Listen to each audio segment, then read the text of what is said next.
안녕하십니까. 오대혁입니다. 자, 오늘 2020년도 국무원 9급 기출문제 해설을 해드리도록 하겠습니다. 그 전에 시험을 봤던 거에 비해서는 어떻게 느꼈을까요? 직접 2년여에 걸쳐서 계속 보신 분들은 조금 어려웠다라는 느낌을 받을 수 있었습니다. 왜 그랬을까요? 자, 볼까요? 글쎄 좀 작습니다만은 출제 포인트들을 좀 분석을 해보면요. 국문법 문제가 10문제가 나왔어요. 작년에 나왔던 2019년도에 나왔던 기출문제를 보면은 5문제, 4문제가 나왔던 부분에서 10문제가 출제됐으니까 꽤 비중이 높아졌죠. 그래서 훈민정음 중에 훈민정음 안에서도 나왔고 형태론, 어휘론, 품사론 등등등 해서요. 국문법에 대한 공부가 부족한 친구들은 좀 어려움을 겪었을 문제들이 꽤 나왔습니다. 그 다음에 어문 규정은 그 이전에는 10문제, 12문제를 냈죠. 그러다가 이번에는 7문제를 냈습니다. 표준 발음법, 한글 맞춤법, 띄어쓰기. 그 이전에는 띄어쓰기가 2문제씩 나오고 그랬었는데 어문 규정 부분은 조금 줄어들긴 했습니다만은 국문법과 어문 규정 부분에서 합쳐서 17문제를 출제를 했어요. 그래서 국문법에 대한 공부, 어문 규정, 표준 맞춤법 이런 것들이 있죠. 그런 공부를 바르게 하지 못한 친구들은 어려움을 겪었겠다 이런 느낌이 들어요. 그 다음에 속담 한자 부분에서 그 이전에는 한자 성어만 하나씩 덜렁덜렁 냈는데 이번에 한자 문제도 좀 어렵게 느낄 수 있는 한자 문제도 하나 출제를 했고 속담 문제도 나왔어요. 그 다음에 비문학 문제는 4문제가 나왔죠. 작년에도 4문제 나온 적이 있는데요. 그 다음에 문학 문제가 작년에 7문제씩이나 나올 때도 있었는데 이번엔 덜렁 1문제를 냈어요. 그래서 많은 친구들이 왜 문학 안 나왔습니까? 하는데 1문제는 나오긴 나왔어요. 자, 이걸 통해서 우리는 무엇을 생각해야 되냐면요. 시험 출제되는 범위라는 것들은 어쨌든 이 부분 나오긴 나와요. 나오긴 나오는데 어느 쪽만 많이 하고 어느 쪽은 덜 하고 해서 시험을 대비해서는 안 된다는 거예요. 매번 매해마다 시험 출제 경향은 달라지더라. 이런 것들 생각을 해서 골고루 전반적인 어떤 그 흐름들을 정확히 알고 시험에 대비를 해야 돼요. 그런데 그 중에서 우리가 중요하게 생각해야 될 부분이 뭐라고 생각되냐면 많이 수능화되어 있어요. 수능 스타일에서 순간순간에 대처력을 기르지 않으면요 단순 암기해서 문제를 풀 생각했다가는 문제가 발생할 수 있어요.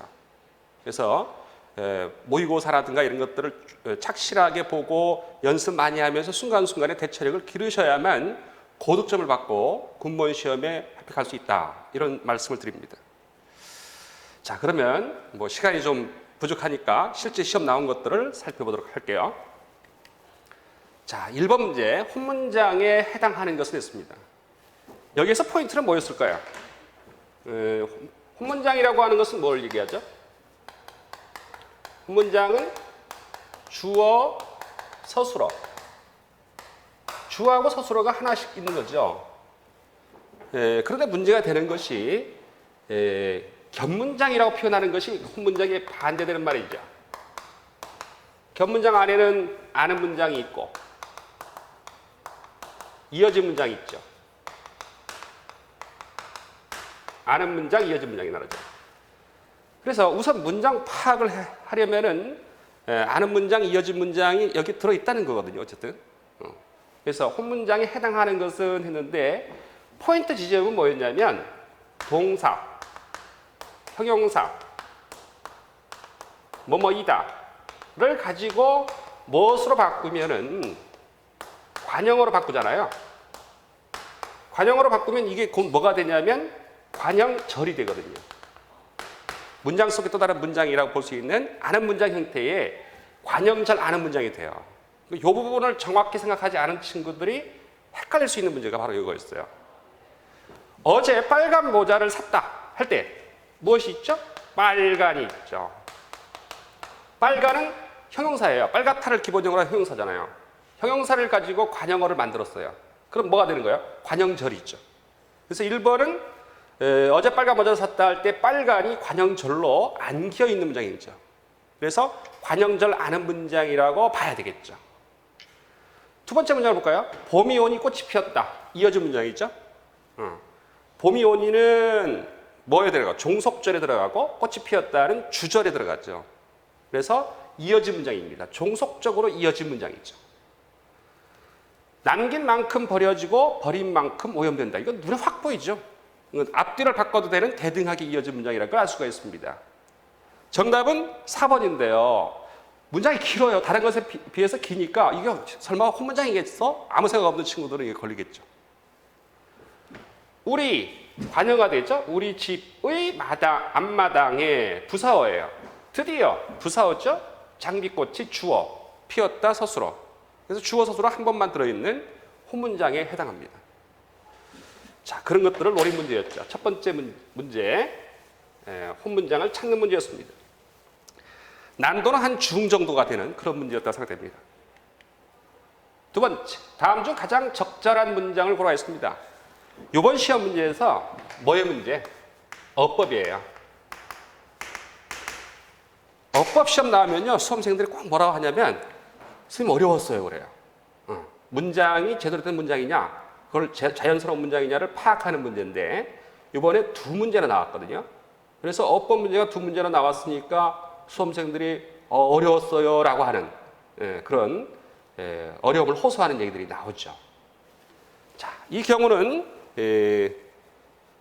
3번 정답인데요. 가벼운 물건이라도 높은 위치에서 던지면 인명사고나 차량 파손을 일으킬 수 있다. 자, 여기서 포인트는 뭘까요? 서술어죠. 서술어를 잘 봐야 돼요. 서술어는 무엇을 필요로 할까요? 필요로 하는 문장 구조를 결정 짓습니다. 있다라는 서술어가 나왔습니다. 그럼 주어가 있어야겠죠. 뭐가 있다 해야 되겠죠. 여기서 주어는 전체 문장의 주어는 일으킬 수의 수죠. 일으킬 수가 있다. 이렇게 됩니다. 그래서 이 부분의 큰 문장의 덩어리는 틀린 게 없어요. 그 앞에 부분들은 어떤 거죠? 수를 꾸며주고 있는 관형절입니다. 관형절이에요. 어떤 수가 있다 이거거든요. 그래서 가벼운 물건이라도 높은 위치에서 던지면 가정 형태를 만들어두고 인명사고나 차량 파손을 일으키다. 인명사고를 일으키다 더하기 차량 파손을 일으키다 해서 문제가 없죠. 그래서 앞에 부분과 연결해서 전체 문장의 어떤 어법적 차원에서 문제를 일으키지 않은 문장입니다. 나머지 볼까요? 자, 1번은 인생을 살다 보면 남을 도와주기도 하고 도움을 받기도 한다 했어요. 자, 받기도 한다나 도와주다나 살다 보면이라든가 하는 것에 뭐가 필요할까요? 주어가 필요하겠죠. 주어가 없어요. 여기다가 주어를 집어넣어서 우리가 인생을 살다 보면 우리가 같은 주어를 집어넣고 남을 도와주기도 하고 그 다음에 도움을 받다에 또 주어가 있어야겠죠. 남에게 우리는 남에게 이건 부사가 필요하겠네요. 남에게 도움을 받기도 한다. 이 자리에다가 우리가 정도를 넣어주고 살다 보면 우리가 인생을 살다 보면 남을 도와주기도 하고 남에게 도움을 받기도 한다. 이렇게 해서 주술 호응하는 그 문장 성분이 뭐가 있어야 될 것인지 반드시 서술어를 보시면서 체크를 해서 옳고 그름을 따져야 되겠죠. 자, 두 번째 문장을 보시면요. 형은 조문객들과 잠시 환담을 나눈 후 상주 자리로 돌아왔다 했습니다. 자, 어휘 문제죠. 환담이에요. 환담은 어떤 걸까요? 환자가 뭐라고 쓰는? 기쁠 환자예요. 기쁨. 기쁠 환. 그러면은 조문을 왔다는 말은 무슨 말이에요? 장례식 치르고 있다는 얘기잖아요. 근데 기쁨의 이야기를 나눈다는 게 말이 되겠어요? 그래서 어휘가 부적절하게 쓰였다는 거죠. 환담이라는 표현 대신에 뭐 대화를 나누고 이렇게 하든지 그런 식으로 바꿔줘야 되겠습니다. 어휘의 문제를 일으킨 거죠. 그 다음 네 번째, 중인이 보는 앞에서 여러 사람을 뜻하는 말입니다. 이 순간에 여러 사람들이 보는 앞에서 병기에게 침이 풀려서 가까이 가는 것만 해도 여간한 우대였다 했어요. 이 문제는 요거죠. 여간한. 여간이란 말은 뭐하고 비슷한 말이에요? 보통, 예사 이거죠. 여간 내기, 보통 내기, 예사 내기 이런 표준어도 있잖아요. 여간이란 말은 보통, 여간하는 보통의 우대였다. 보통 우대한 거다 이 말이죠. 말이 안 되죠. 가까이 가는 것만 해도 여간한 우대가 아니었다. 부정적인 서술어 형태를 취했어야 되겠죠. 이렇게 해서 여간이란 말이 어떤 그 형태의 서술어 형태를 취하는지를 알고 있어야 문제를 일으키지 않았던 거죠. 여간 예쁜 게 아니다. 매우 예쁘다 이런 얘기죠. 그런 여간의 쓰임 체크를 했어야 됩니다. 자, 2번 문제 이 역시도 난도 중의 문제예요. 어법 문제에 대해서 예전에 잘 안 나왔거든요. 안 나오다 보니까 이번 문제 어렵게 느꼈을 수 있습니다. 난도 중이지만요.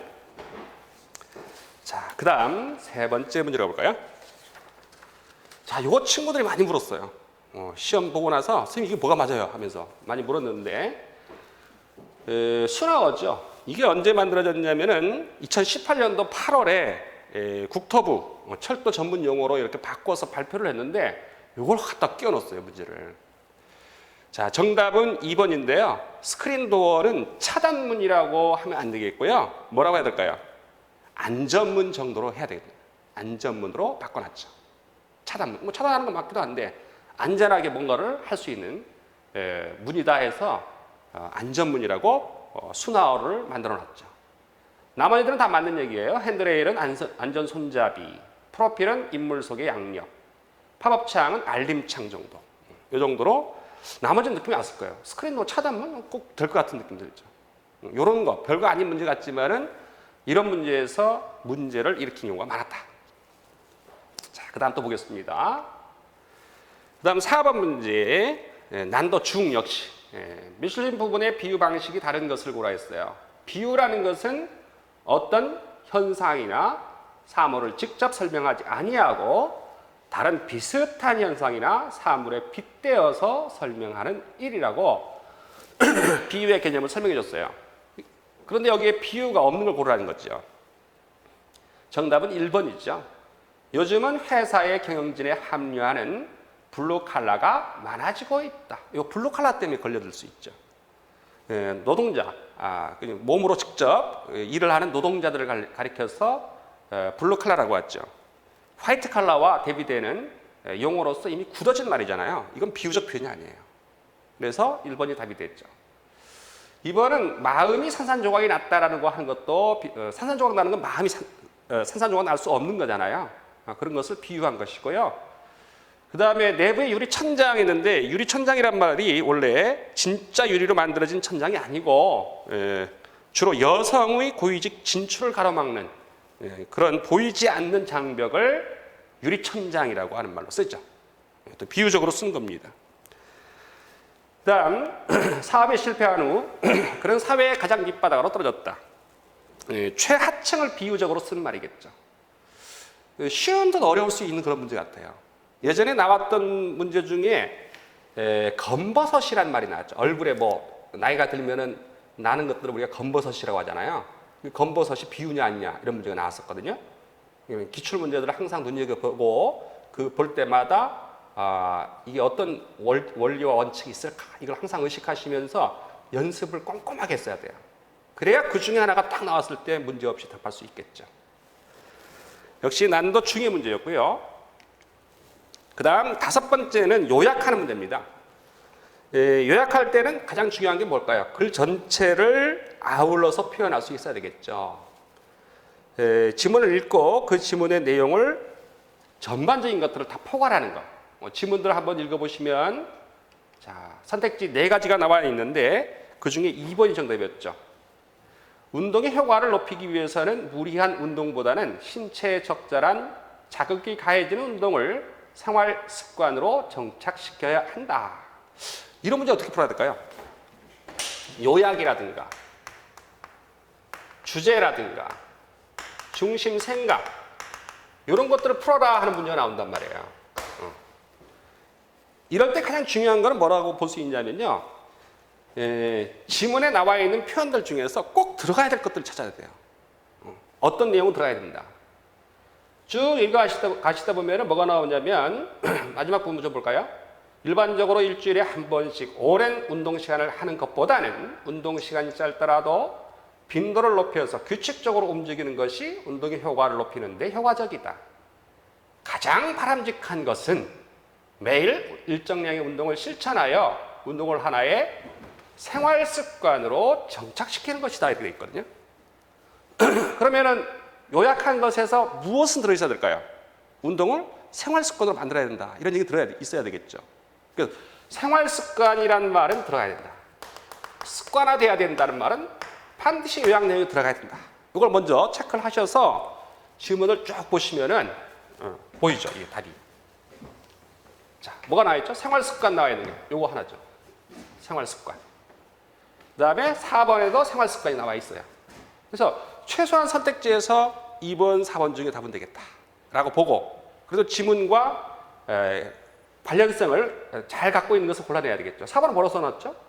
매일 일정량의 운동을 통해 운동을 생활 습관으로 정착시키기 위해서는 운동의 긍정적 측면과 부정적 측면을 모두 고려해야 한다. 요게 말하고 싶은 걸까요? 요게 말하고 싶은 걸까요? 생활 습관으로 정착시켜야 된다. 이게 포인트거든요. 그래서 마지막 지점을 눈여겨보시고 반드시 들어가야 될 것이 무엇인가를 의식하고 접근하면 답이 금방 보이죠. 그렇지 않고 왔다 갔다 하다가는 우왕좌왕 하다가는 엉뚱한 걸 답을 하게 됐죠. 자, 이거는 뭐 난도의 측면에서 본다면 좀 하의 문제예요. 난도 하의 문제 정도로 보입니다. 시간 절약이 문제가 되겠고요. 당황하지 않고 문제를 파악하고 금방금방 답할 수 있는 요령을 터득하고 준비를 해둬야만 고득점을 얻을 수가 있겠죠. 자, 그 다음 6번 문제. 로마자 표기법 규정이 어긋난 것을 고르라는 문제입니다. 자, 정답은 금강이죠. 초성의 기억은 무엇으로 쓰게 되어 있어요? 초성의 기억은 쥐로 쓰게 되어 있죠. 쥐로 쓰는데 금강은 고유명사이기 때문에 쥐를 어떻게 써야 될까요? 대문자로 써야 되겠죠. 고유명사는 첫 글자를 문자를 대문자로 쓴다 되어 있죠. K는 키읔 같은 경우는 K로 쓰겠습니다만 G로 써야 돼요. 예전에는 K로 썼기 때문에 옛날 깔고 있는 친구들은 걸려들 수 있었겠죠. 종로 E가 신라. 자, 요거는 발음이 문제인 거죠. 발음이 신라라고 되는데 리을 나올 때는 어떻게 쓴다? L로 쓰게 돼 있죠. LR이라고 생각했다 걸려들죠. 속리산은 어떤 발음이 나니까? 속리산. 표준 발음법에 따라 쓰니까요. 그래서 SONG, 송리산 이런 이렇게 쓰죠. 금강은 첫 글자 기억을 대문자 G로 썼어야 문제가 없습니다. 자, 이렇게 해서 국어의 로마자 표기법 부분. 이건 뭐 기본적으로 우리가 공부를 한 내용이기 때문에 이런 문제 틀리면 안 되죠. 난도 하 문제였습니다. 그 다음 난도 상의 문제였어요. 저도 딱 보고 당황스러웠어요. 이거 하나하나 다 확인을 해야 되기 때문에. 예시 같은 것들을 좀 얘기를 했다면 좀 더 쉬웠을 문제인데 이거는 하나하나를 체크 안 하면은 판단이 서지 않으면 걸리게끔 되는 문제였어요. 그래서 제가 해설지는 엄청나게 많은 예를 들어놨습니다만은 자, 사동사, 피동사를 만드는 형태와 방식이 다른 것을 고라고 했어요. 사동사는 시키는 거고요. 피동사는 당하는 것이라 볼 수 있겠죠. 자, 보이다 했어요. 접사 1을 붙여서 피동사를 만들고 사동사를 만들 수 있느냐. 모습이 보이다 할 때는 모습이 보는 게 되는 거니까 피동이 됐죠? 모습이 보인다. 모습이, 누구의 모습이 보이다. 이럴 때 피동이죠? 그런데 어떤 것도 있을까요? 누구에게 모습을 보이다 형태도 있어요. 똑같은 보이다인데 피동사로 사용되기도 하고 사동사로 사용되기도 하는 거죠. 나머지도 그런 것들이 있는지를 확인해야 되는데요. 잡히다는 어떻게 될까요? 잡히다. 도둑이 경찰에게 잡히다. 피동이겠죠. 잡히는 거예요. 그 다음에 저당을 잡히다 이런 경우도 있잖아요. 응? 저당을 잡게 하다 이런 개념도 있어요. 그래서 사동도 있죠. 이거는. 그 다음 안기다 했어요. 누구에게 안기다. 그 다음에 꽃을 안기다 할 수도 있잖아요. 꽃을 안게 하다. 이런 경우가 있기 때문에 피동도 되고 사동도 되죠. 그런데 밀리다. 밀리다는 미는 거를 당하는 거죠. 이건 피동밖에 없어요. 이건 피동밖에 없고 나머지는 피동, 사동 형태가 다 되죠. 근데 이런 것들을 순간에 판단을 해야 되기 때문에 쉽지가 않아요. 어찌 보면. 이번 시험 문제 나온 것 중에 제일 헷갈렸을 수 있는 문제 중에 하나가 저는 이 문제라고 생각이 돼요. 문법 문제에서는. 그 단어가 떠오르고 그 단어가 어떤 문장의 쓰임새로 쓰이는지에 따라서 쓰이는지를 판단하는 것에 따라서 옳고 그름을 판단해야 되는 문제이기 때문에 수험생들이 많이 어려움을 호소했고 저도 순간 당황했어요. 하나하나를 예를 들어야 되니까, 생각해야 되니까. 그런 문제들이 꽤 많아요. 그래서 그 예시들을 제가 해설지 프린트로 인터넷 들어가면 나올 거예요. 5대역 국어 해설해 놓은 것들을. 거기 보면 한 20, 30개를 제가 써놨어요. 쭉 한번 보시면서 다음에 또 나올 수도 있으니까 대비를 하시면 좋겠습니다. 자, 다음 문제, 8번 문제를 볼까요? 자, 8번은 난도 하의 문제인데요. 보기에서 어느 부분만 가져왔어요. 다 가져오진 않았고요. 자, 남정네도 아닌데 이 밤중에 웬일인가? 맨발의 집신짝으로 그야 아무렇든 어서 들어와 불쬐게유. 나그네는 주춤주춤 방 안으로 들어와서 화로 곁에 도사려 앉는다. 낡은 치마차락 위로 비어지려는 속살을 아무리자 허리를 지그시 튼다. 하면서 그 쭉 뒤에 나오는데 어떤 얘기가 뒷부분에 또 나오냐면 여자죠. 여성이죠. 여성이 나와서 거집니다. 지금 모습이요. 그래서 자기로도 너무 지쳐 무른 듯 싶은 만치 대구 추근거렸다. 나가다는 싫단 기색도 좋단 기색도 별로 없이 신압으로 대꾸하였다. 그 다음 포인트 지점이 나오는데 남편 없고 몸 붙일 곳 없다는 것을 간단히 말하고 난 뒤 이리저리 얻어먹고 탄게유 하고 턱을 가슴에 묻는다 했어요.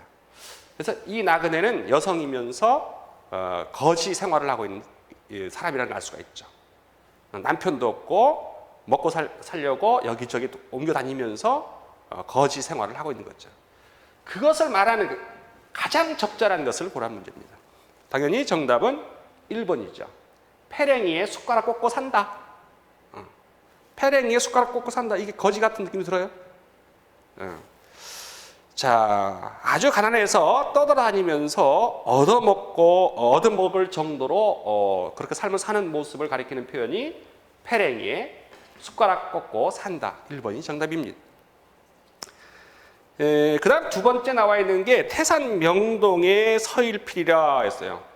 태산 명동 하니까 뭐라고 생각해요? 저기 저 서울에 있는 명동 얘기하는 건가? 서일필은 또 누구야? 사람인가? 생각할 수 있는데 아니죠. 우리 흔히 이런 얘기를 들어보신 분들도 있겠습니다만은 명자가 울명자예요. 울다명. 동자는 움직일 동자죠. 서일필이라고 할 때 서자가요. 뭘까요? 쥐서자예요. 쥐서자. 하나 일자에 필부할 때 필자죠. 태산이 쩡쩡 울리도록 야단법석을 떨었다는 말이에요. 태산이 울면서 움직인다는 말이죠. 크게 태산이 막 우르르 쾅쾅 한다는 거예요. 이렇게 쩡쩡 울리도록 야단법석을 떨었는데 결과는 생쥐 한 마리, 생쥐 한 마리가 튀어나왔다 이런 얘기입니다. 그래서 아주 야단스러운 소문에 비해서 소문이 막 야단스럽게 났는데도 결과는 별 보잘것없는 별거 아닌 그런 모습을 취하게 되는 거죠. 그런 경우 별거 아닌 거 이런 거 말할 때 태산명동에 막 소문이 많이 났는데 사람들 사이에서 말이 많아. 근데 결국 보니까 별거 아니었어. 이런 개념이 태산명동의 서일필입니다. 그 다음 터진 방앗고기에 보리알 끼듯 하였다 했는데요. 버리자니 아깝고 그러니까 방아를 찢는데 보리알이 끼어 있어요. 버리자니 아깝고 그렇다고 이거를 또 취하자니 좀 그런 거죠. 그래서 그냥 내버려 둔다는 말입니다. 그냥 내버려 둔. 성가신 어떤 방해물이 끼어든 경우 이런 경우를 얘기할 때 터진 방앗고기에 보리알 끼듯 하였다라고 쓰죠. 그 다음 보리 누름까지 세배한다.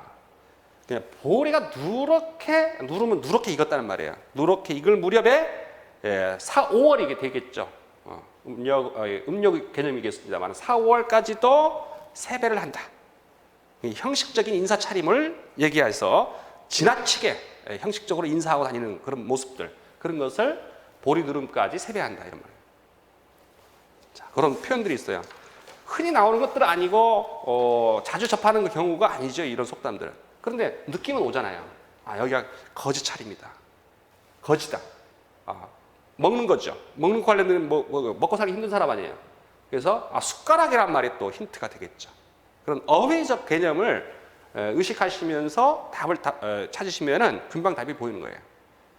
그런 힌트를 항상 의식하시기 바랍니다. 자, 그 다음 9번 볼까요? 품사가 다른 것을 구하겠습니다. 우리가 늘 봐왔던 품사 문제가 여기 나왔죠. 확실하게 2번, 3번은 뭐라는 거 느낌이 왔어요? 부사라는 느낌이 왔겠죠? 언제, 어디서, 어떻게, 왜 그런 개념을 갖고 있는 보통 용언을 수식하는 동사나 형사를 수식하는 형태를 우리가 부사라고 하죠. 정령 가시겠다면에서 가다를 수식했으니까 정령 부사 맞아요. 좋아한다 수식하니까 제일 부사 맞아요. 자, 이제는 1번과 4번 중에서 골라야 되겠죠. 혼자하고 둘자. 제가 늘 얘기를 했던 겁니다만은 혼자가요. 혼자서 공부한다 이렇게 해서 서 같은 것들이 조사가 붙는다면은 격조사가 붙는다면 그건 뭘까요? 그는 혼자서 밥을 먹는다. 자, 이때는 명사예요. 명사예요. 그래서 1번 답했을 수 있어요. 어떤 친구들은. 서가 빠진 거 아닙니까? 생각할 수 있잖아요. 혼자서 밥을 먹고 있었다. 이렇게 됐으니까. 혼자서 밥을 먹다. 명사 같은데? 그러면 답은 다른 걸 골라였으니까 1번 아닐까? 생각할 수도 있죠. 그런데 뭐가 였어요? 앞에 부분에 동생이 있어요. 동생이. 이게 뭐겠어요? 주어죠. 주격조사 들어갔으니까. 동생이 밥을 먹고 있었다. 이거예요, 문제는. 동생이 밥을 먹고 있었다. 주어가 요건데 그 가운데 뭐가 끼어들었어요? 혼자 끼어든 거예요. 혼자. 혼자는 무엇도 있고 명사도 있고 부사도 있는 거죠. 주어 나오는 게 아니에요. 동생이 밥을 먹고 있었다. 혼자 먹고 있었다. 이걸 어디 갖다 넣어야 돼요? 밥을 혼자 먹고 있었다. 이렇게 되겠죠. 밥을 혼자 먹고 있었다. 어떻게 먹다? 혼자 먹다. 이렇게입니다. 그래서 혼자는 명사도 있고 주어로 쓰인 경우예요. 요 선은 뭐라고? 주격조사죠. 둘이서, 셋이서, 넷이서. 이거 수사가 아니라 명사예요. 둘이, 셋이, 넷이. 혼자. 이런 명사. 명사에 서 같은 것이 붙어서 주어 자리에 쓰였다면 그때 혼자는 명사로 보셔야 돼요. 그러나 이미 주어가 존재하고 뒤에 서술하고 호응하고 있는 사이에 혼자 같은 것이 끼어들었다. 부사가 있다는 거죠. 부사. 그래서 헷갈릴 수 있는 문제였습니다. 정답은 4번이네요. 둘째 며느리 삼아 보아야 맏며느리 착한 줄 안다. 자, 둘째 며느리니까 뭐가 되겠어요? 명사로 수식하고 있잖아요. 그러면 당연히 관형사죠. 둘째 며느리. 둘째가 문제가 되는 게 여러 가지가 있죠. 둘째. 자, 우리 늘 공부를 해왔던 겁니다만은 둘째는 어떤 개념도 있을 수 있고요. 두 번째, 두 개째 개념도 있어요. 두 번째 개념도 있고 두 번째 개념도 있어요. 두 번째로 쓰일 때는 무엇이겠고요? 관형사로 쓰이든지 수사로 쓰이든지. 두 개째는 뭐라고? 명사로 봐라. 늘 강조를 했던 건데요. 저한테 강의를 들었던 친구들은. 사과 두 개째를 먹었습니다를 뭐라고 써도 돼요? 사과 둘째를 먹었습니다 해도 되거든요. 그럴 때는 명사예요. 또는 이 명사 형태 또 뭐가 있죠? 자식들 얘기할 때 있죠. 우리 둘째가 이번 시험에 합격했어요. 그럴 때도 명사예요. 사람 가리키는. 그런 경우도 명사에 속합니다. 관형사로 쓰일 때는 뒤에 뭐가 수식하는 말인데 조사가 붙을 수가 없고요. 조사가 붙지 않는다고 보셔야 되겠고요. 수사는 뭐가 되겠어요? 조사 붙을 수 있겠죠. 격조사가. 둘째로 우리가 생각해 봐야 될 부분은요. 이렇게 할 때는 수사에 속하죠. 둘째 사항 이렇게 할 때는 자, 둘째 사항 이거 관형사로 봐야 되고요. 둘째로 이렇게 할 때는 수사로 봐야 돼요. 두 번째로 개념이죠. 그래서 요 번째인지 개째인지를 먼저 구분하시고 조사가 붙어 있으면은 틀림없이 그건 수사일 것이고 조사가 붙어 있지 않다. 명사 수식하고 있다. 그러면 관형사가 되는 겁니다. 둘째 며느리 요거는 관형사에 속합니다. 둘째의 며느리 이렇게 쓸 수 없는 거예요. 두 번째로 며느리 이게 아니죠. 그래서 둘째 며느리 할 때는 관형사로 쓰이죠. 그래서 이 품사 문제도 난도의 개념에서 본다면 1번 혼자 때문에 좀 헷갈렸을 수 있으니까 왔다 갔다 하다가 걸려들었을 친구들이 꽤 있는 것 같습니다. 난도 상해 문제였습니다. 이거 맞힌 친구들은 아주 똑똑한 친구들입니다. 자, 품사 문제. 우리가 예상했던 문제 스타일 하나. 품사 어떻게 볼 것이냐 하는 문제를 봤습니다. 자, 그 다음 한자 문제예요. 한자 성어만 하나 덜렁 나왔으니까 설마 한자 나오겠어? 에이, 대충 해서 맞든지 틀리든지 그래 찍어. 몇 번? 3번 찍어. 2번 찍어. 뭐 그런 친구들도 있더라고요. 자, 여러분이 지난번에 누구 한 친구가 이번엔 모르는 거 한자 나오면 3번 찍으려고 했는데 진짜 3번 찍었을까요? 정답은 3번이었는데 예전에 합격생 중에 한 친구가 있었어요. 선생님 합격했습니다. 그래 대단해. 한자 문제 한 문제 나왔는데요. 저 2번 찍기로만 먹었는데 정말 정답이 2번이었어요. 그래서 합격했다고 합격수에 써놓은 친구가 있더라고요. 지난번에 만났던 그 친구도 나 3번 찍을래요 했는데 3번이 정답이었네. 정말 찍었을까? 정답은 3번인데 적절하지 않은 걸 고라 했어요. 이거 어떻게 봅니까? 한 줄 알면 되는데 정 모르겠으면 뭘 봐야 될까요? 부수 봐야 되거든요. 부수. 우선 글의 맥락을 보시고 요 글자는 요 단어는 어떤 의미를 갖고 있다. 이걸 파악해야 되겠죠. 이 단어는 어떤 의미를 갖고 있다. 그러면 부수가 최소한 이 부수가 요거에 들어가면 안 되겠구나. 들어가는 게 맞겠구나 하는 것을 파악할 수 있어야 되겠죠. 자, 요즘 문제 뭡니까? 코로나19 때문에 요 문제가 또 나왔네요. 새롭게 정비되고 방역 의료 체계라고 했어요. 자, 방역의 방자를 보니까 부수가 뭐예요? 실사자 써놨어요. 실사자. 발음을 나타내는 부분은 사방을 뜻하는 모방자가 들어있죠. 방역에 실사자가 들어가는 게 자연스러울까요? 방역? 역은 무슨 부수가 들어있나요? 병들역 부수입니다. 이것만 들어가면 병 관련된 단어예요. 우리 역병.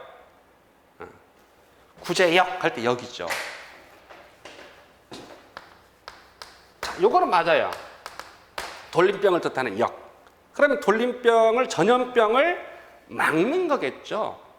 막는 거라면은 부수가 요 실사 부수가 들어가면 안 될 것 같죠. 그렇죠?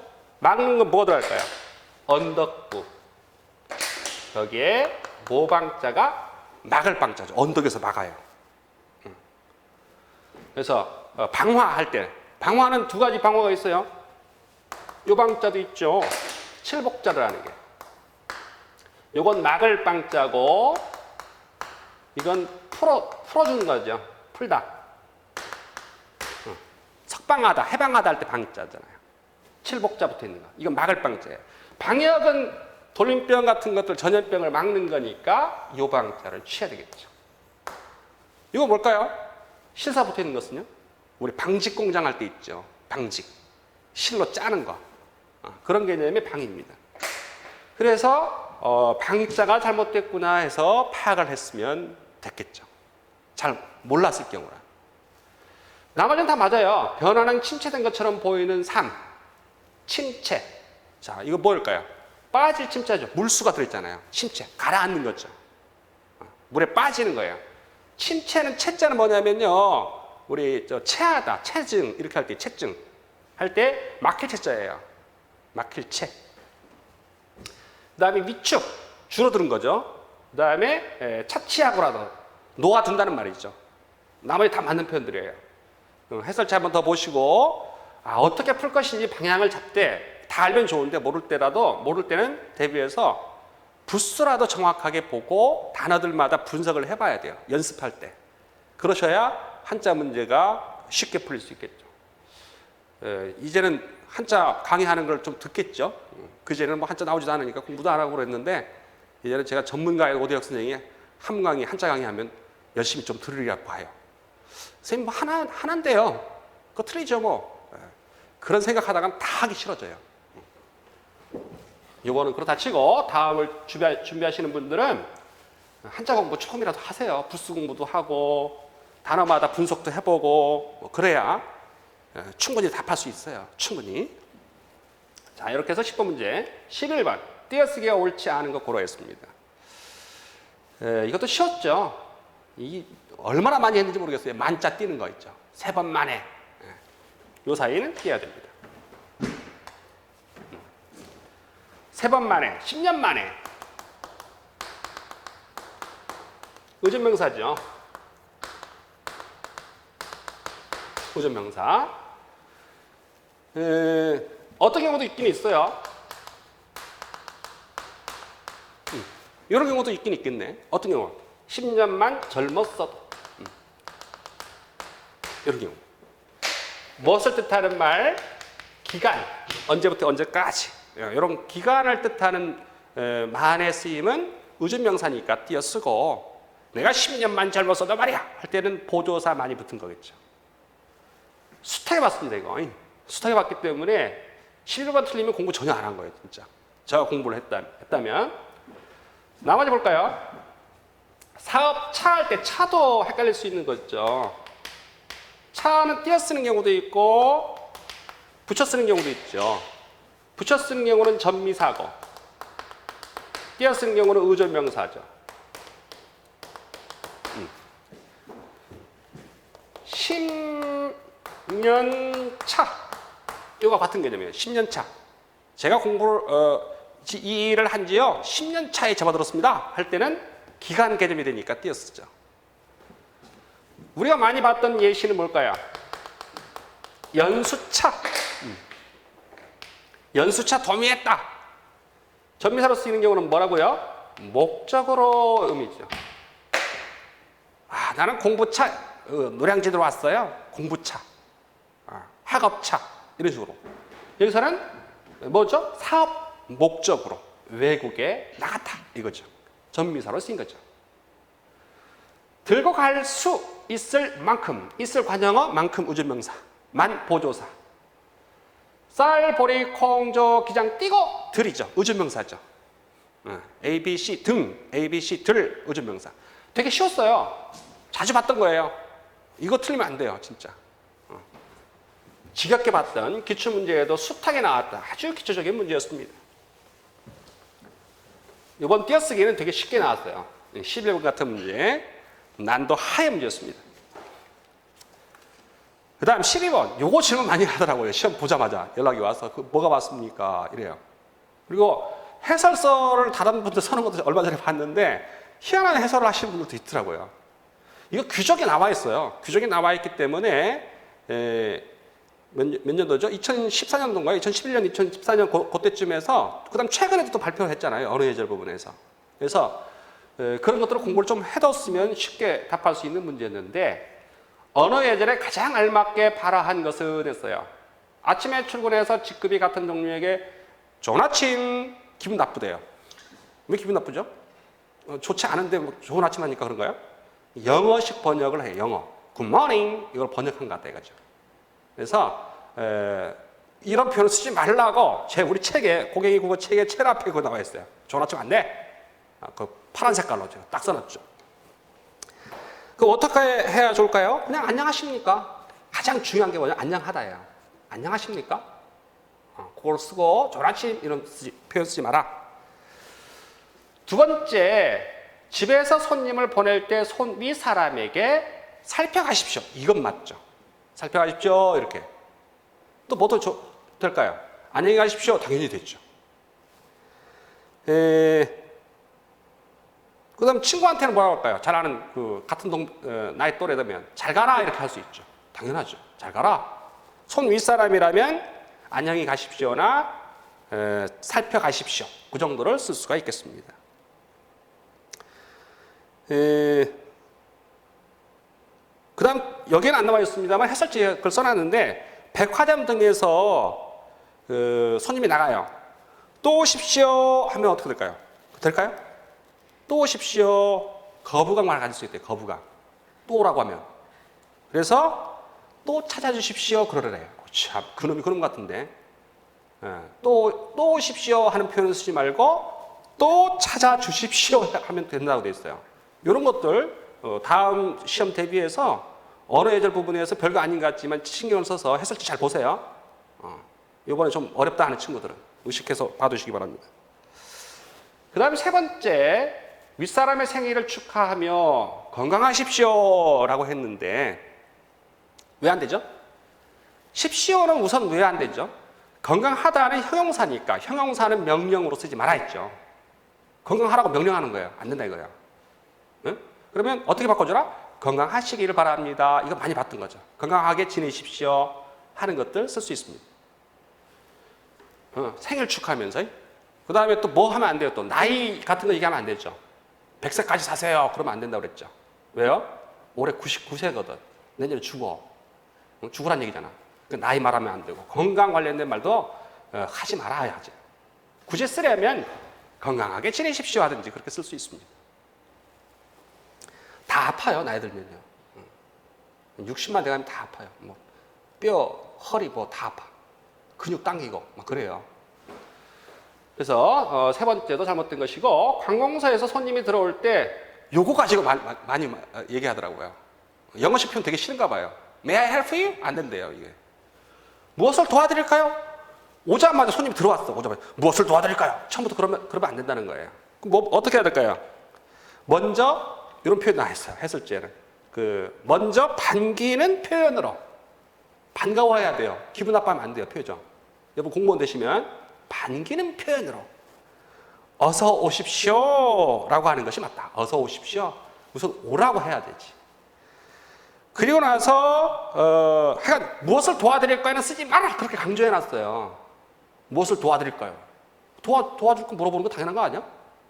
영어에 미쳐갖고 한국어를 모르는 거예요. 자, 이 언어 예절은 주의를 해야 될 부분이었고 난도는 그렇게 높은 건 아니었는데 수험생들이 이게 딱 답을 찾기가 쉽지 않아요. 그러니까 늘 지난번에도 강조를 했거든요. 언어 예절 부분 잘 봐둬라. 그 부분은 시험 문제 나왔을 때 다양하게 출제될 수 있는 지점이다라고 얘기했어요. 자, 12번 문제 그렇게 지나가고요. 13번은 지문이 원래 있어요. 정인지, 훈민정음 해례본에 정인지 서문이 쭉 제시되고 13번 문제 나와 있는데 다음 가의 위치로 가장 적절한 것을 골라라 해서 정답은 1번.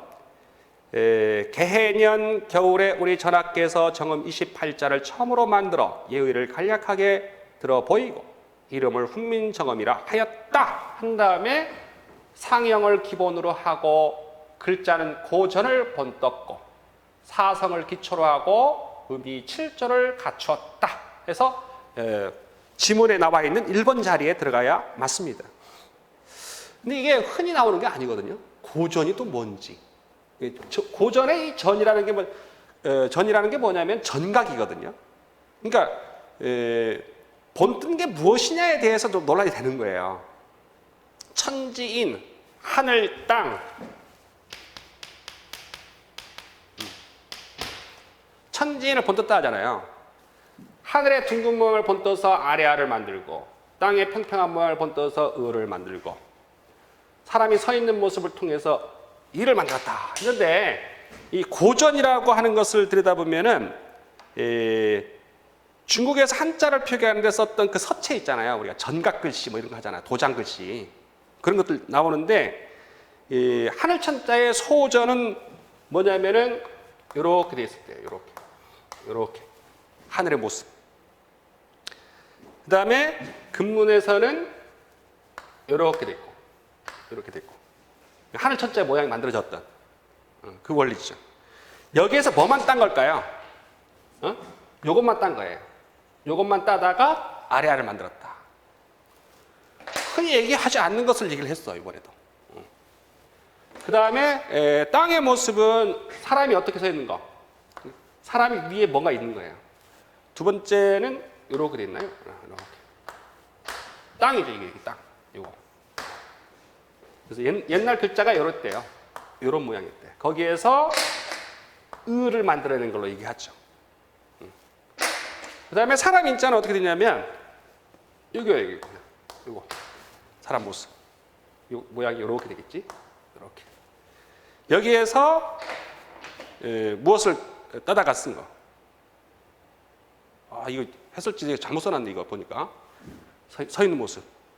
그래서 여기에서 땅이고, 여기에서 요 모습에서, 요 부분에서 사람 인자를 나타낸 거죠. 하여간 천지인, 요런 것들, 옛날 전각을 따서 글자를 만들었다 하는 얘기를 정인지 서문을 쓰고 있어요. 좀 다르죠? 그 다음에 7조에서 우리 궁상각 치운이 뭐냐 하는 것들 얘기하는 거죠. 그래서 그 다음에 천지인 삼극의 뜻과 음양의 이기 정미함을 포괄하지 않은 것이 없다라고 해서 글자를 어떻게 만들었느냐 하는 글자 모양에 대한 얘기를, 그 원리적인 것들을 정인지가 하고 있는 것입니다. 그 다음 14번은 기역에 들어갈 접속부사로 가장 적절한 것을 고르라고 했습니다. 접속어는 우리 접속부사입니다. 품사가. 자, 기역에는 앞에 부분에 28자로서 전환이 무궁하고 간요하며 간결하고 모든 음에 정통하였다. 그 다음에 슬기로운 사람은 하루아침을 마치기도 전에 깨우치고 어리석은 이라도 여러 번 배울 수 있다 했습니다. 앞에 부분에 뭐라고 나왔기 때문에 28자 가지고 아주 간결하면서도 모든 음을 다 말할 수 있는 것이다. 그래서 개념이겠죠. 그래서 슬기로운 사람은 하루아침을 마치기도 전에 다 할 수 있다. 그래서 같은 개념이 뭘까요? 그러므로. 인과의 접속어가 들어가야죠. 원인과 결과. 쉽다. 그러니까 하루아침에 금방 알 수도 있다. 이런 얘기를 해줘야 되겠죠. 그래서 정답은 3번이었습니다. 그 다음 15번. 우리말 어법에 맞고 가장 자연스러운 문장을 고르라고 했습니다. 어법 문제. 이거 난도 상이었어요. 자, 정답은 2번. 저녁 노을이 지는 들판에서, 자, 저녁 노을이 지는 관형절이죠. 들판에서 부사어가 됐죠. 농부 내외가 주어입니다. 농부 내외가 조용히 부사어 기도하는 모습. 자, 농부 내외가 조용히 기도하는 전체가 모습을 꾸몄죠. 모습이 멀리 보였다. 모습이 멀리 보였다. 보였다는 서술어가 무엇이 어떻게 보였다. 주어, 부사어, 서술어가 돼서 제대로 된 문장이 됐죠. 그래서 호응이나 이런 게 아무 문제가 없는 두 개의 과정절이 들어있고, 전체 문장의 주어는 모습이고요. 그 다음에 보였다가 서술어고, 모습이 어떻게 보였다라고 하는 문장 구조를 취한 적절한 표현입니다. 1번 볼까요? 그의 하루 일과를 일어나자마자 아침 신문을 읽는 데서 시작한다. 일과를 일어나자마자 아침 신문을 읽는 데서 시작한다. 문제가 뭐 있을까요, 이거? 일어나자마자의 주어가 누가 일어나자. 일어나다 뭐가 필요해요? 주어가 있을 거 아니에요. 일어나자마자 나는 이런 게 나오겠죠. 그는 해야 되겠죠. 그는. 그가 일어나자마자. 일어나다의 주어가 마땅히 나와 있지 않습니다. 그래서 그의라고 할 게 아니라 그는 일어나자마자 아침 신문을 읽는 데서부터 하루 일과를 시작한다 이런 식으로 써줘야겠죠. 하루 일과를 뒤쪽으로 가져야겠죠. 시작하다 앞에 갖다 놔야 자연스럽습니다. 일어나자마자의 주어가 우선 나타나지 않았다. 이거 판단해서 잘못된 문장인 것을 파악해 볼 수 있습니다. 3번 볼까요? 졸업한 형도 못 푸는 문제인데 하물며 네가 풀겠다고 덤볐다. 딱 보니까 이상하죠. 네가 풀겠다고 덤비다니. 이런 식으로 의문문 형태라든가 반어적인 어떤 표현을 써야 되겠죠. 반어적인 표현을 써서 덤비느냐, 덤비는구나, 덤비다니 이런 식으로 고쳐야 되겠죠.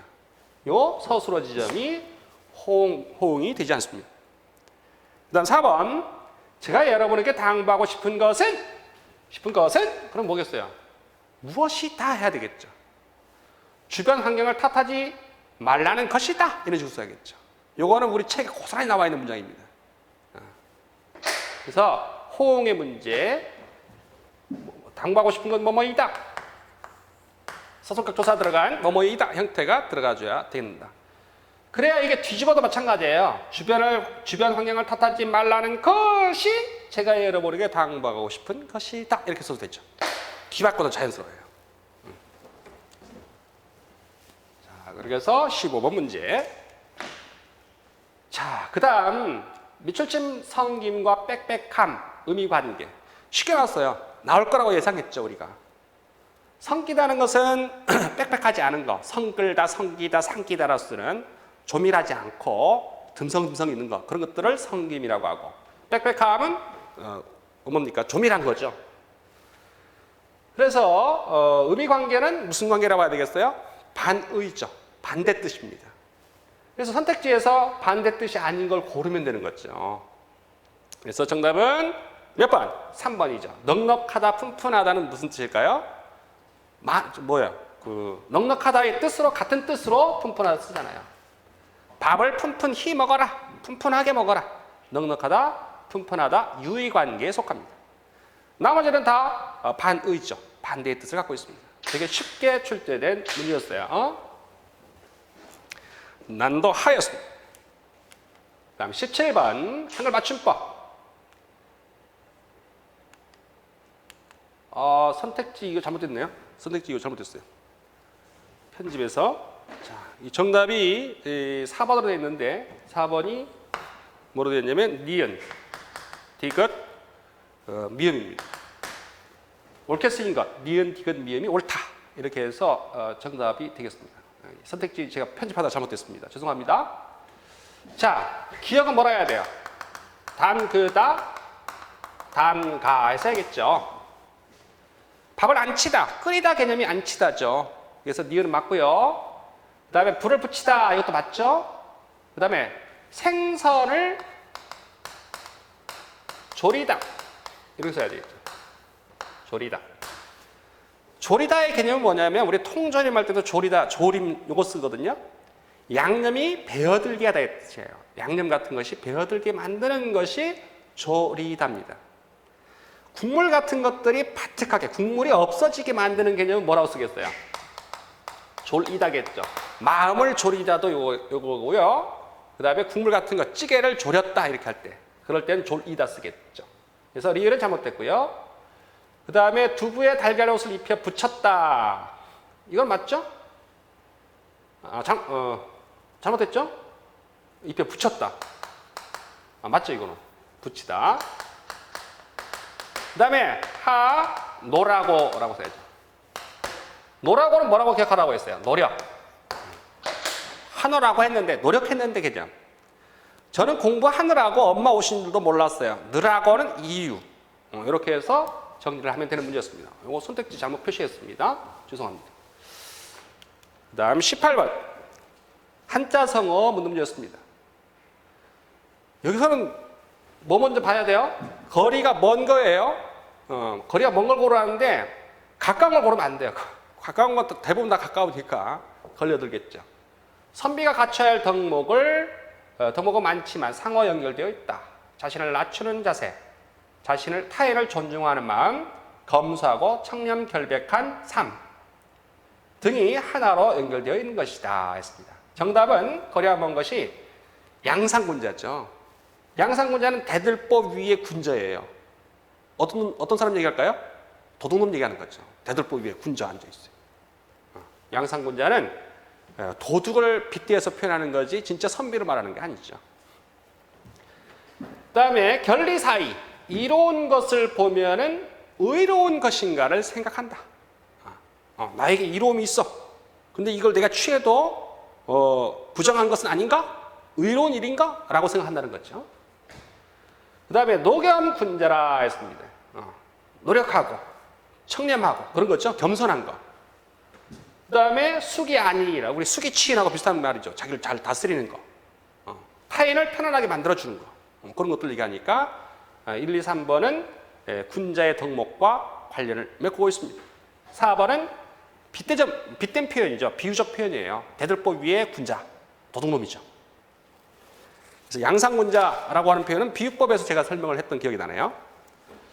그 다음 19번. 이것도 관용격 조사 의의 쓰임에 대해서 우리가 여러 번 봤습니다. 시험 문제도 자주 출제되어 왔고요. 기쁨의 열매라고 할 때 의의는 뭘까요? 이퀄이죠. 기쁨을 열매라고 하는 말로 빗대고 있는 것입니다. 그래서 이거 뭐 하라고 해요? 운유죠. 운유법이 됐죠. 그래서 이거 뭐라고 말해요? 동격. 동격의 관용격 조사 의의가 쓰였다. 운유법 같은 거죠. 내 마음의 호수. 내 마음은 호수와 같은 개념입니다. 내 마음은 호수요. 내 마음의 호수 같은 겁니다. 기쁨의 열매. 조선의 독립국임과 했어요. 관용격 조사죠. 물론 관용어입니다. 그런데 이게 어떻게 돼요? 독립국이다잖아요. 그래서 여기는 주격의 의미를 갖고 있는 거예요. 조선이 독립국이다. 이걸 뜻하는 말이에요. 조선이 독립국이다. 주어의 역할을 하게 만들죠. 그 다음에 천의 명명이랬습니다. 명명, 그 다음에 뭐예요? 명명하다. 밝게 명령하다. 명령하다. 이런 개념이거든요. 이거는 주어 마찬가지. 하늘이 명령하다. 주격의 의미를 갖고 있죠. 그럼 4번 먼저 볼까요? 극명이란 말은 극명하다. 분명하게 드러내는 거죠. 확실히 드러내는 거. 극명하다에 맞는 게 뭘까요? 이거는 목적격의 의미를 갖고 있어요. 이거를 잘못 표현하신 분이 있더라. 보니까. 목적격인데 이걸 어디서 주격이라는. 이거 하다 붙여보면 알아요. 하다 보면. 명명하다, 극명하다.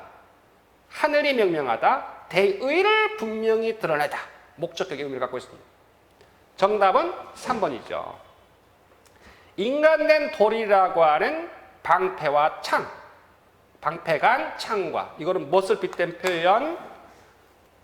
무기죠. 휴머니즘이죠. 인도. 인간된 돌이라는 휴머니즘이라고 하는 무기를 가지고 이퀄입니다.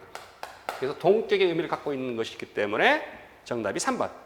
자, 우리 고갱이 국어 책에 고스란히 나와 있는 예시죠. 그래서 뭘 묻고 있는지는 몰랐던 친구 있나 봐요. 공부를 안 했는지. 선생님 그거 뭐예요? 라고. 당연히 3번이지. 알면 쉬운 것들. 문법 문제가요. 우리 고갱이 국어 책에 나와 있는 거 고스란히 다 나와 있어요. 보니까. 그래서 꼼꼼하게 차분하게 들여다보시면 되는 그런 문제들만 아주 막 난도 높은 문제는 그렇게 없었어요. 그 다음 20번. 자, 기억과 바꿔쓰기에 가장 적절한 것을 고라 했어요. 자리를 잡게 되었다 했습니다. 문맥을 보시면 이때 채택된 독특한 체크 무늬가 각 시족을 대표하는 의상으로 자리를 잡게 되었다. 정착되었다겠죠, 당연히. 정돈 아닐 테고 정지 아닐 테고 정리 아니겠죠. 정착되었다. 난도 하의 문제였어요. 21번. 다음 글의 내용과 가장 부합하는 것을 고르라고 했습니다. 난도 중의 문제라고 볼 수 있는데요. 페르소나는 한 개인이 사회에서 요구하는 역할에 적응하면서 얻어진 자아의 한 측면이라고 했습니다. 현실적인 속성을 뜻하고 있는 거죠. 그림자는 인간의 원시적인 본능 성향을 뜻하며 근원적인 속성이라는 표현이 적절하죠. 그래서 정답이 몇 번? 가장 부합하는 거니까 1번이죠. 페르소나는 현실적인. 그냥 가면을 쓴 거예요. 페르소나는 가면인 거고 사람들은 가면을 쓰고 살잖아요. 그 개념으로 페르소나를 얘기했고 그 뒤에 숨겨진 개념이 shadow, 그림자인 거죠. 그래서 그림자는 근원적인 속성을 갖고 있는 거죠. 지금 다 제시 안 했습니다만 그거 다 할 수 있는 관련된 것만 좀 적어봤습니다. 그 다음 22번. 낱말의 발음이 옳지 않은 것을 고라고 했어요. 맑고, 맞죠? 맑고. 리을 기억 다음에 기억 오면 리을 쌍기억돼요. 늙고, 늙게, 기억 올 때만. 기억 오지 않으면 어떻게 했죠? 막다, 막지 해야 되겠죠? 막다, 막지, 늙다, 늙지, 늙고 늙게. 잘 썼고요. 그 다음 맏형. 디귿하고 히읗이 축약이 돼서 티읕으로 축약되죠. 맏형. 밥다, 밥고, 밥지. 비읍 발음 나죠? 여기에 자음으로 착되는 어미가 올 때 밥 발음 나는 거죠. 모음이 오면 어떻게 돼요? 발분이, 리을, 비읍 다 발음 나죠? 끈 뒤에다 놔야 했는데 히읗하고 기역이 결합돼서 뭐가 돼야 돼요? 키역돼야 되겠죠. 끊기다. 자음에 축약이 벌어져서 끊기다라고 했어야 됩니다. 난도 하의 문제였습니다. 우리 제자들이 아무 얘기 안 하더라고요. 너무 쉬워서 그런지 이거는. 그 다음 요거 질문에 덧치고 있다. 23번. 단어의 구조가 다른 것을 고르야 했는데 단어의 구조라면 당연히 뭐에 대한 문제겠어요? 단일어, 파생어, 합성어 문제일 거 아니에요. 근데 이 문제가요, 보니까 인터넷상에 그대로 떠돌아요. 이번 국어시험 문제 보니까 인터넷상에 떠도는 문제 2문제 정도로 그대로 갖다 썼어, 보니까. 그래서 그렇게 해도 됩니까? 라고 우리 제자가 묻던데 문제 있죠, 그런 거는. 성의가 없잖아요. 어떻게 그대로 갖다 뺏겨 쓰죠? 이거 문제 제기해야 될 것 같아요. 문제 제기하면 제가 또 이상한 사람 되나요? 여러분들이 이거 어떻게 인터넷에서 그냥 갖다 뺏기냐. 근데 너무 뻔한 문제예요, 이거. 선생님 할 때 님이 뭐예요? 전미사. 배웠어요, 안 배웠어요? 배웠죠? 날고기의 날. 하늘을 날아내는 고기 아니죠? 하늘을 날 고기 아니잖아. 날이라는 접두사죠. 날고기. 조리하지 않은 고기. 조리하지 않은. 밤나무는 어때요? 밤나무잖아요. 당연히 이건 합성어죠. 그래서 파생어, 합성어. 그 다음 이게 뭐죠? 도시락? 이건 단일어죠. 단일어. 반대말이 뭐예요? 복합어. 복합어 아래 파생어, 합성어 이렇게 들어가죠. 그래서 밤나무 합성어, 선생님 날고기는 파생어, 도시락 단일어가 되죠. 요 구도를 생각하지 않고 멍 때리고 있다가 걸려들었다고 어떤 친구들은. 큰 덩어리에 구분을 해주면서 언제나 문제가 나오면 큰 덩어리의 구조 먼저 딱 보시고 어떻게 답해야 되겠다는 틀을 잡고 들어가야죠. 단어의 형성, 단어의 구조와 관련된 부분에 아주 기초적인 문제였는데 인터넷에서 떠돌고 있었어요, 보니까. 그대로 그 문제를 갖다 썼다는 거. 어떻게 생각해야 될까요? 좀 더 성의 있게 문제를 내셨으면 좋겠습니다. 그 다음에 24번 글의 내용과 가장 거리가 먼 것을 고르라 했는데 지문에 제시되지 않은 것을 찾으라는 문제였습니다. 항생제 정의가 있었고요. 항균 작용의 기제, 항생제 분류 방법에 대한 얘기 쭉 나와 있는데 항생제가 어떤 내성을 갖게 되는지 그 내성 정도에 대한 얘기는 지문에 제시되어 있지 않습니다. 없는데 찾을 필요 없겠죠? 그래서 정답이 24번에 2번이었죠. 마지막 문제. 자, 25번 가지고 그 선생님들 설명해 놓은 거 보니까 희한한 설명하신 분들이 있더라고, 보니까. 오류인데, 논리적 오류인데요. 오류들이 진짜 많아요. 그 중에 이 오류는 무슨 오류라고 얘기하냐면 도미노의 오류라고 얘기하는 거예요. 도미노의 오류. 원래는 그 표현이 도미노의 오류란 말 쓰지 않고 미끄러운 경사면의 오류, Polish of Sleepy Slope 이렇게 형태가 나오는데 꼬리에 꼬리를 물고 이어지는 거예요. 그 도미노 현상처럼 나타나는데 오류가 있는 거죠. 그런 오류가 3개고 하나가 그 오류가 아닌 거예요, 지금 보니까. 정답은 4번인데요. 식량을 주면 옷을 달라고 할 것이고 그 다음 집을 달라고 할 것이고 결국 평생 직장을 보자. 무슨 개그 콘서트에 나왔던 거 기억나죠? 소고기 먹는다 뭐 그런 거. 사람들 얘기할 때 평생 직장을 보장하라고 할 것이 틀림없어. 식량 배급은 당장 그만둬야 해 라고 하는 도미노의 오류입니다. 속된 표현을 도미노의 오류라고 표현하죠. 네가 술 한 잔을 마시면 다시 마시게 되고 결국 알코올 중독자가 될 거야. 애초부터 술 마실 생각 하지 마라. 비약이 벌어지는 거죠. 결국 계속 도미노 현상에 의해서 끝까지 이렇게 얘기함으로써 어떤 주장의 어떤 타당성을 입증하려고 하는데 말이 안 되는 거죠. 아이들에게 부드럽게 말하면 아이들은 부모를 무서워하지 않게 되고 그 부모는 아이들을 망치게 될 것입니다. 아이들에게 엄하게 말하는 것을 두려워하지 마세요. 이것도 도미노예요. 근데 4번은 그게 아니에요. 4번은. 식이요법을 시작하면 영양 부족에 빠지고 어설픈 식이요법이 알코올 중독에 이르게 한다. 보여요? 꼬리에 꼬리를 물고 이어져야 되는데 이어졌어요? 안 이어졌어요? 안 이어졌죠. 어? 그러니까 부드럽게 말하면 아이들에게 부드럽게 말하면 아이들은 부모를 무서워하지 않게 되고 그렇게 부모는 그것 때문에 무서워하지 않게 되면 망치게 되고 이런 식으로 연결되는데 그건 연결되어 있는 게 아니에요. 지금 보면. 식이요법을 시작하면 영양 부족에 빠지고 어설픈 식이요법이 알코올 중독에 이르게 한다. 말이 돼요? 말이 안 되죠. 지금. 어설픈 식이요법이 갑자기 알코올 중독으로 이어질 수 있는 논리가 옵니까? 논리가 되지 않죠. 이거는. 그래서 식이요법을 시작하지 못하게 막아야 했는데 아예 말이 안 되는 겁니다. 이거는. 이건 뭐라고 볼 수 있냐면 잘못된 인과관계죠. 원인과 결과를 그나마 이것들은 그 인과관계가 어느 정도는 성립해요. 도미노처럼 연쇄적으로 성립을 하는데 이건 아예 성립이 될 수가 없는 거예요. 원인과 결과를 잘못 파악했다. 자, 식이요법을 시작했다고 영양 부족이 빠지나요? 식이요법은 뭡니까? 다이어트 하는 것들을 통해서 먹어야 될 거 먹고 먹지 말아야 될 거 먹지 않고 그렇게 하는 거잖아요. 그게 영양 부족입니까? 적절하게 영양 상태를 조절하는 식이요법이 있을 수 있거든요. 그 다음에 어설픈 식이요법이 알코올 중독 만듭니까? 전혀 상관이 없는 얘기잖아요. 그래서 인과를 얘기했는데 원인과 결과를 잘못 파악하는 잘못된 인과관계 오류를 범한 거고 나머지 앞에 것들은 도미노의 오류라고 표현해서 인과관계가 어느 정도 성립해요. 그러나 마지막까지 이어지는 인과관계까지 가서 원론적인 것들을 다시 또 문제 제기하는 것들은 도미노의 오류로 성격이 다릅니다. 주장하는 말이 범하는 논리적 오류 형태가 달라요. 그래서 4번이 정답이 됐죠. 자, 이렇게 해서 25번까지 다 봤습니다. 좀 세부적으로 하나하나 더 들여다보시고 꼼꼼한 것들을 보시려면 인터넷에 들어가서 오대혁 선생의 국무원 9급 기출문제 해설 뭐 이런 것들을 한번 찾아보세요. 자, 오늘은 기출문제 해설 여기까지입니다. 여러분들 다음에 국무원 시험 꼭 합격하시기 바랍니다. 건트롤입니다. 고맙습니다.